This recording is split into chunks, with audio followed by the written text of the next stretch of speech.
Another day, another basketball stories na naman ang pagkikwentuhan natin.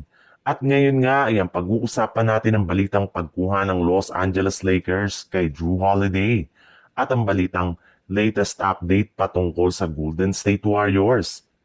Makalipas lamang ang ilang araw mula nang makuha ng Lakers si Marcus Smart sa free agency market, ay agad na nga itong pumunta sa pasilidad ng Los Angeles para opisyal ng pirmahan ang kanyang bagong kontrata sa team ngayong araw. Sinabi nga nito na totoo nga daw talaga na si Luka Doncic ang nag-recruit sa kanya para sumali sa Lakers. In fact, personal nga siya nitong kinausap ng mga nagdaang linggo at masyado nga siyang nagulat ng mangyari.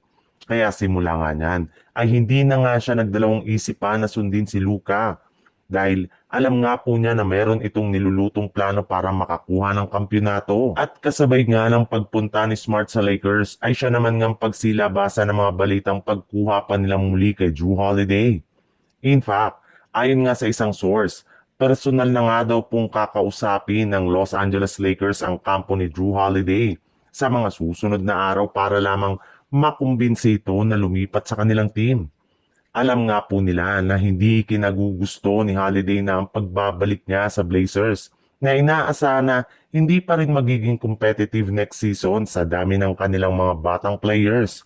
Kaya bibigyan nga daw po nila ng pagkakataon si Holiday na sumali sa Lakers at magkaroon ulit ng tsansa na makapag-compete sa kampyonato. Sa ibang balita naman, kahit man nga lumabas ang balita na nagdaang araw na nagkaroon na nga ng agreement si Al Horford, napipirma sila ng kontrata sa Golden State Warriors ngayong off-season.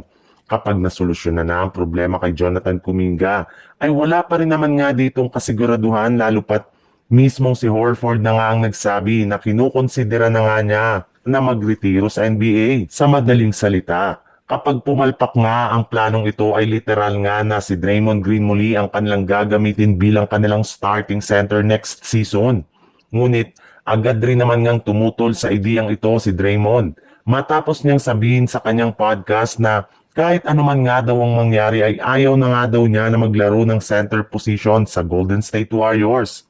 Nakukompromiso nga daw po nito ang kanyang naiambag gayong imbis nga na makatulong pa siya ng maayos sa kanilang opensa at depensa, ay napipilitan nga siya na makipagbanggaan sa mga malalaki at batang big man. Kaya kung maaari nga daw ay sisikapin talaga ng Warriors na kumuha ng bagong center bago pa man magtapos ang off-season.